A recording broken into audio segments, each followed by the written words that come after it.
Hello, everybody. How are you? It's our first week of school. We love school. I am a little giraffe. You can call me Jerry Giraffe, and I'm going to help everyone with grammar today, okay? First of all, we're going to start by learning our 8 parts of speech song. Here it is. This is from last year, for those of you who remember. So, you're wondering why this might say 9 parts of speech. That's because Mrs. Updike says it's 9 parts of speech, but it's a little bit, if you're not wrong if you say 8 parts of speech or 9 parts of speech. So for now, we're actually going to practice 8 parts of speech. And when you're older, we'll talk about 9 parts of speech. So, all right. This song is on your memory work playlist, so be sure to listen to it a lot so you can sing it with me. Ready? Here we go. 8 parts of speech. 8 parts of speech. Yeah, 8 parts of speech. 8 parts of speech. Noun, pronoun, verb, adverb, conjunction, interjection, preposition, adjective. 8 parts of speech. 8 parts of speech. Yeah, 8 parts of speech. 8 parts of speech. Noun, pronoun, verb, adverb, conjunction, interjection, preposition, adjective. Very good. If you don't understand what all of those words are yet, that's okay. Some of you older children will probably know what a lot of them are. Let's get started on our grammar today. For those of you who are new, this is going to be your weekly assignment. Every time that you turn this in to Sister Allred, actually we'll have a little basket, but every time you turn this in, you get to earn a sticker for the week. And you can earn a prize. We will talk about that next week. It's so much fun. I love it. So every week you will do this little worksheet. You'll follow this video. Sister Allred will help us learn all the diagramming of these sentences. And at home, oh, it didn't print. On the back of this page, there will be a worksheet for you to do to help you remember your history lesson. Okay, here we go. First of all, after singing that song, I want to see how many parts of speech you can remember and write them on these fireballs. Imagine that our dragons, our little friend dragons here, are shooting fireballs. So, write the parts of speech on the fireballs. For you younger children, this is one for you to learn. Now, every sentence has 2 parts, and this song is going to also be on your playlist. There are 2 parts called the subject and the predicate. The subject is the part of the sentence about which something is being said. The subject is the part of the sentence about which something is being said. And then the predicate, I know that's a really big word, but see if you can say it. Ready? Predicate. Very good. The predicate is the part of the sentence that says something about the subject. If you don't get it yet, that's okay. We'll talk about it as we do our sentence here. All right. Let's read this together. Ready? John Locke pondered. Who or what is this sentence about? John Locke. I know it's 2 words, but it's just his name. So we're going to have his whole name be our subject, okay? Even if you don't know exactly what we're doing, just follow along. So when it's our subject, we're going to write subject, noun. Whoops. Sorry, little dude. What is being said about John Locke? John Locke pondered. Verb. Can you act out pondered? Yes, you can. So does, so he pondered. Verb. Now, for you older children, this is an intransitive verb. It's not transferring action to anything or anyone. So this is a very simple sentence, right? So let's go down here to simple, compound, or complex. If you don't understand this part, that's okay. But it's a simple sentence, meaning it has only a subject and a verb. All right, so SVI. Subject, verb, intransitive. Okay, now let's look at this for a minute. Which of the part of the sentence is our subject? John Locke is our subject. So we're going to write a little dividing line, put a little wall between them, put one line, draw one line under our subject. There we go. And what is our predicate. Now, in this case, our predicate and our verb are both all the same thing. But the subject of the sentence always comes before the predicate, and the predicate always, usually comes after. We're going to write 2 lines under the predicate.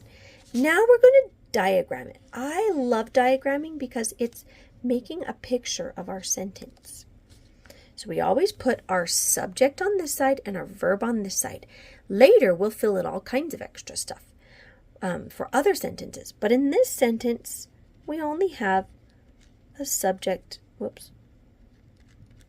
and a verb.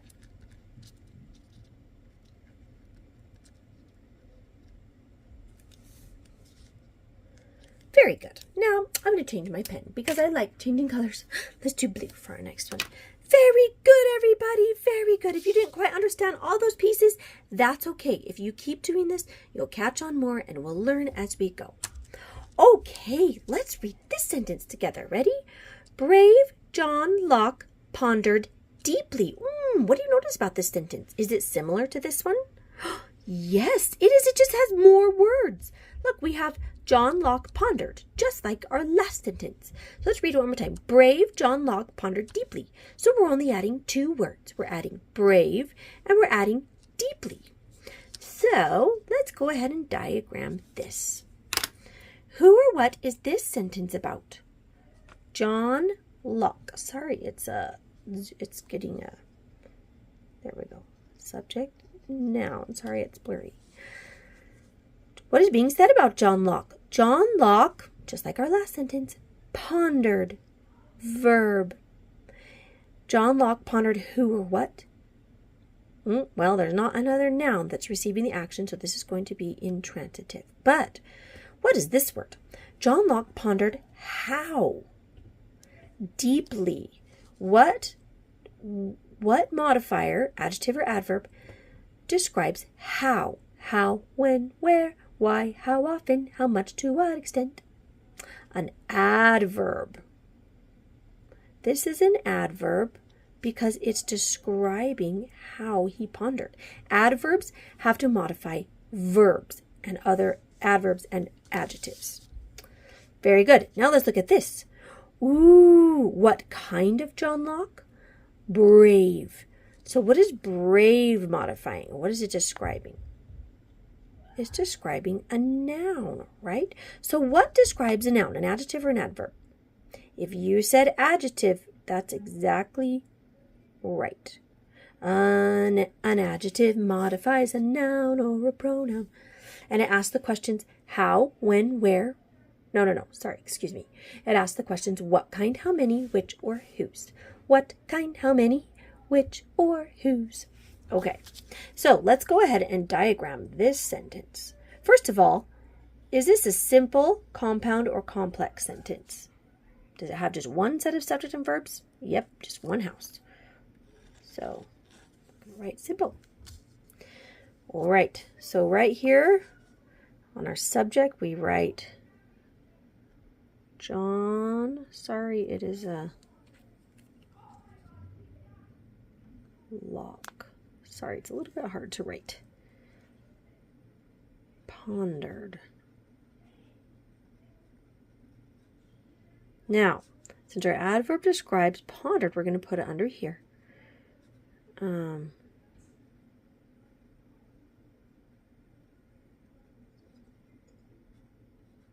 Deeply. Sorry, my handwriting is not the best because it's a funny angle for me. And now we're going to put brave here. Now, because brave is the beginning of the sentence and it's capitalized, we capitalize it here as well to indicate. So if you were just to look at the picture, you would know. There we go. Exactly how to do it. Okay, now for you older children, here's our next sentence. All right, think we can do this? I think so. Even if you did this one easily and aren't sure about this one, that's okay. I want you to still try. God speaks to us through prophets. Who or what is this sentence about? God. Subject, noun. What is being said about God? God speaks. Verb. Now, what is to? To us. What is this? Anybody have an idea? to is a preposition. So this is going to be a prepositional phrase. Preposition, us is an object of the preposition. Okay, what about through profits?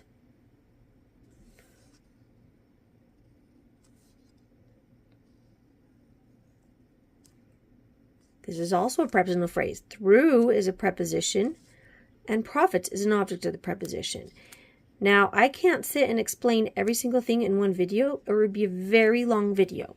Heavenly Father teaches us to learn by line upon line, precept upon precept. That means doing just a little bit at a time. So even if you don't understand what all of this is, that's okay. I want you to still go through the motions of writing it down, copying what I'm doing, and you will begin to understand. And each week I will teach you a little bit more. Some of you older children should know how to do this, which is great. I wanted to give you a sentence that would be a little more fun for you. Okay, now this verb is not transferring action to anyone or anything, so it's an intransitive verb. Now, is this a simple, compound, or complex sentence? Do we only have one set of subject and verbs? Yes, so this is simple. Also, I wanted to mark the predicate. Actually, let's go back here and mark the predicate. John Locke, we put this between the subject and the verb, and this is our subject. Subject is the part of the sentence about which something is being said. Here is the predicate. There we go. I'm going to have to figure out a better system so that I can use both hands instead of holding my phone. All right, let's go ahead and diagram this. You younger children, or you older children, I mean, if you feel confident in this, I would love you to pause the video and do this on your own. But if not, just follow along. Here we go. God speaks. We put our prepositional phrases under here. To us on a little elbow. Through profits. Ooh, I don't have enough space. Very good. Nicely done. And if you want to make up your own sentence, go for it. All right, happy grammar. Have a great week. I can't wait to see all of your hard work turned in on Monday. Goodbye.